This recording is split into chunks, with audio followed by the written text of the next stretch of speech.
All right. Hello, everybody.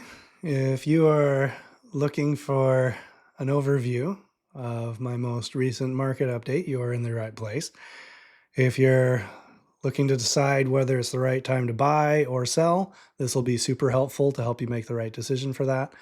We're going to go over this data. If you're just a geek like me and you like to nerd out over data, you're welcome here too. So we're going to hop in. We've got my market report here. This is for August of 2025. So it's the most recently completed month. So even though it's September, we're looking back at the most recently completed month, which is August. I'll show you how to read some of the charts. This is just a couple of key takeaways. Feel free to read those. This QR code takes you to this video. So that's what you're watching right now. Here's the first couple of charts. These are for the median sold price. So what we're looking to accomplish with these particular charts is to understand what the typical house is selling for in any of these particular markets. For this first chart, I've got Raleigh plus 9 other suburbs that you can look at. So if you're looking to get a more detailed look at Wake Forest or Fuquay, you'd be able to see what's happening with each of those cities. The way that it's configured is we've got the previous year, so August of 2024, with the most recently completed month this year of August 2025. So anything that's white on the chart was last year, and anything that's baby blue on the chart was going to be last month. Anything that's the more gray blue, that's going to be July. So that's the month before the most recently completed month. The reason that I've configured it this way is so that you have a year-over-year comparison and a month-over-month comparison.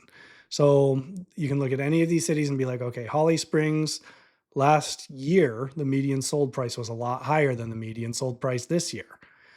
Again, this is just 1 month's worth of data compared to the last year and the last month. So don't go making huge swings on your real estate portfolio based on this information. This is meant just to give you an idea of the general trends that are happening. Again, you can kind of see with this next chart, which is a line graph of the 5-year median sold price for the entire county. What that helps to show is that things have stabilized a lot since that COVID craziness came to an end. We've got kind of that rhythmic yearly pulse of ups and downs. It kind of goes up during the spring and summer and down during the fall and winter and then back up again. So we've stabilized a lot over the past several years. So median sold price, that kind of just gives you an idea of what the average house sells for. But again, not average, because that's misleading. If you had an average, it would be like taking 10 people and putting them in a room and you're trying to find what their average income was. You'd take all 10 people, add up all their incomes, divide by 10. So if you have 9 people that are making $50,000 to $100,000 a year, and one person that's making $1 billion a year, then everybody's averaging 100 million. But that's not accurate, because 9 out of those 10 people are not making anywhere near that. That's why we don't use averages. The median is where you start in the middle, and then on the high end, you remove all of the people coming in, and on the low end, you remove all of those people coming in until you find the person that's in the center. So that excludes those anomaly kind of things like super high, super low, and kind of gets you to right in the middle of where that middle person is, the median, instead of the average. So that's why we use median over average. It's just a much more accurate indicator of what a typical house would sell for in any of these particular cities. So the sales to list price ratio, again, similar format, just kind of different layout. Previous year, August 2024, compared to the current year, which is the most recently completed month, and then the month before the most recently completed month. Say we looked at Fuquay, we could say Fuquay, we look at that 99.02, that would mean that the buyer is getting the price for 99% of what the seller is asking for, what they listed it for.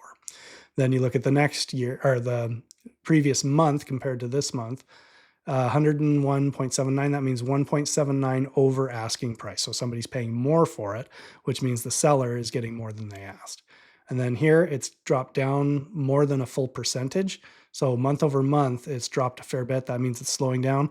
That's not a reason to panic. That's more of a seasonal change. As things start to go into the fall, we're going to see that ratio close the gap a little bit. When you look at the 5-year sold to list price, what we're looking at here is for the entire Wake County. The list price is the white line and the sold price is the baby blue line. These COVID years, they were ramping up those prices dramatically because people were paying tens of thousands of dollars over the asking price. So things started to skyrocket because the demand was there. And then it started to stabilize and it's entered into more of a rhythmic year over year pulse that's more of a stable market for the past several years. So the market has stabilized, still inclined towards a seller's market, but you can kind of see how the prices are going to follow what people are willing to pay. It's all supply and demand. You can for this down here, this is just a QR code that if you want to scan that, that will take you to my website where you can see what your home is worth. You could also look at homes that are currently available in the area, and you'd be able to see home tours. So if you do want to start your search, this is a great place to start. It's also a great way for me to be able to help you beyond just this market report. So average days on market. The whole purpose of this chart, again, similar format, we're looking at year over year and month over month. But with this particular chart, what we're looking to understand is how long that it takes for a home to sell, which gives you an idea of what you can expect. Your agent should know this. If they're telling you, oh, your house is going to sell in a week, well, that's not going to be the case most of the time unless they've priced your home improperly. So typical time on market, 50.4 days here for Nightdale last month. That's a lot longer than it was the previous year when you see it at 23.3. So year over year, homes are staying on the market almost twice as long during this time frame. Again, month over month, we're seeing less of a change there for Nightdale, but for Raleigh, it's a big change. Things have slowed down a lot in Raleigh. Again, the larger the number, the longer the house is on the market. The shorter the bar, the less time it's on the market. So for Wake County 5-year, this kind of gives you the bigger picture for the entire county. Again, this was the COVID trend when everything was moving really, really fast. And then it swings up into slowing down a bit when things started to stabilize. And now we're back into that rhythmic pulse year over year. And you don't need to be panicked by a big jump like this because, again, that's part of these upswings during certain times of the year.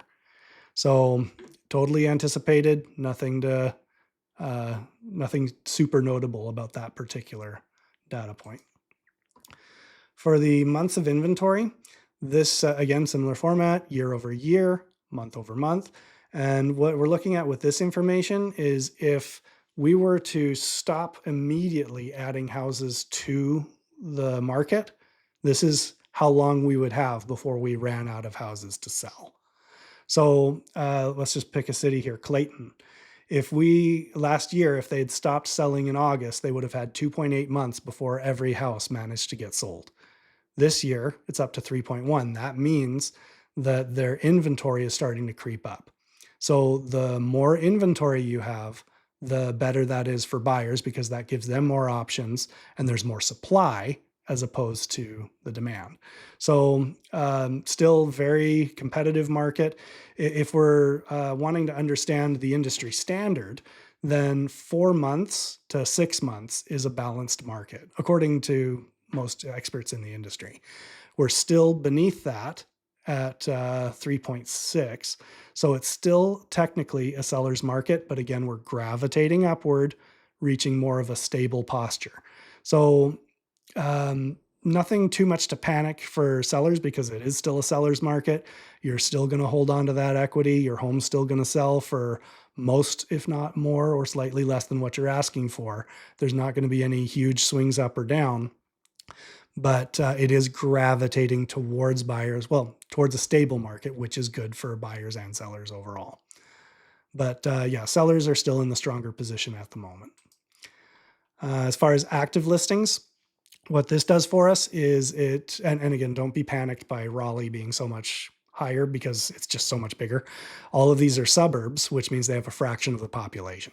So there's nothing particularly notable about Raleigh having so much more because that's just normal. But when you look at the active listings, what this does, what this communicates for us, is how many options are available for buyers. And we can see with this 5-year trend for the whole county, those options got pretty slim when everybody was buying up houses like crazy. It started to stabilize very quickly, and then it entered that rhythmic pulse, and it's starting to gravitate back upwards. So last year, year over year, you'll see quite a few of these. The inventory is much higher for active listings than it was the previous year. In fact, it seems like every single one of them we have more inventory in. So, yeah, it's the options are beginning to stabilize. Markets again approaching that more stable vector. So, um, good for buyers. No reason for sellers to panic, but good for buyers. As far as new listings, this shows you the influx of homes that are coming into the market. So when you see how many more listings are coming in, that shows you what direction the market is headed as far as supply.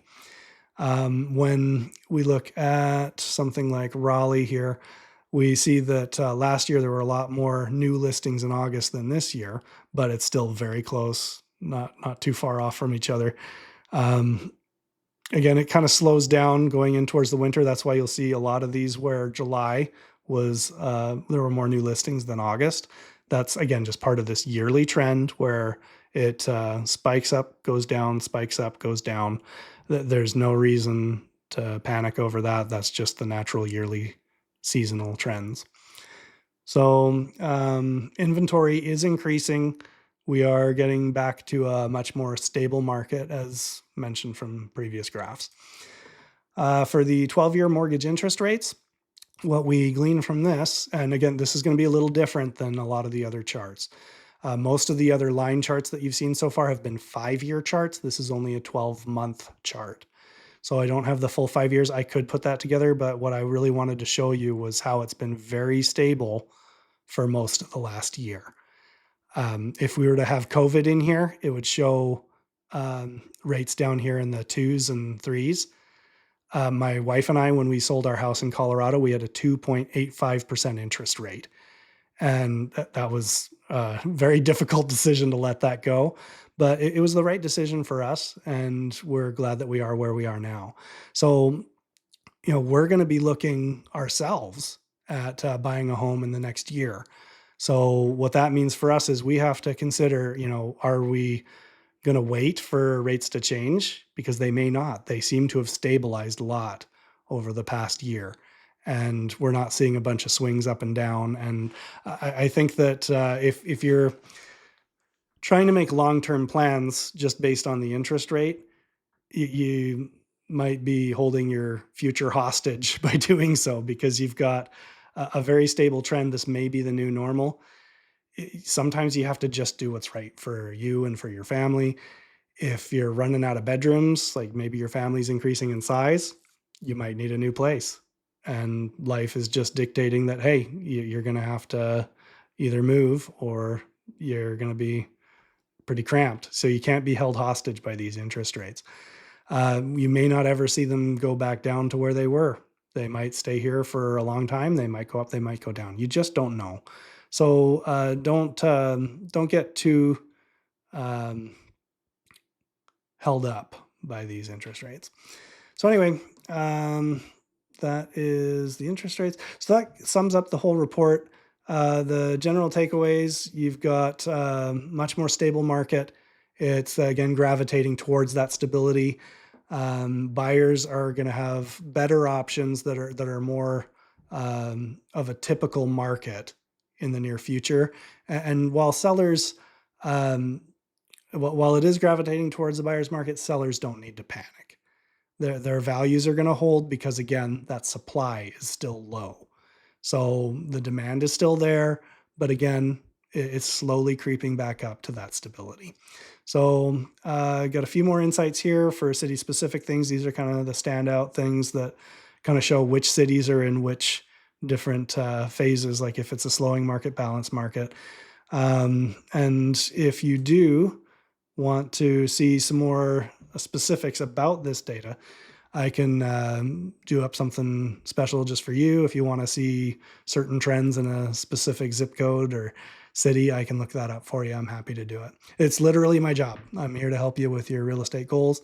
So happy to help. Go ahead and either use this QR code or go to matthewcummer.com.